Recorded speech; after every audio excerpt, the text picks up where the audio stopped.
Muna ang update karon mga idol sa atong pasahero ko. Pauli ang probinsya mga idol. Para mo butar sa atong barangay eleksyon o largo na sa uban sa kalag-kalag mga idol. Muna ang update karon, grabe taas kayong pila ngayon.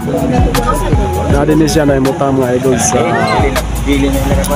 Dry Dock, Danau City, Cebu. Papunta ni siya sa Usabil Lake.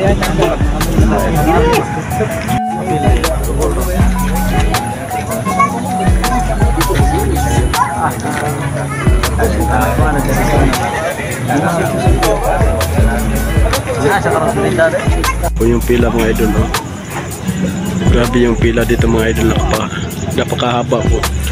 Ito pa yung papauwi ng probinsya ngayong undas at eleksyon. Yan po mga idol. Ang location po niya dito mga idol is Dry Dock, Danau City, Cebu. At papunta po itong Isabel Liti. Yan po mga idol.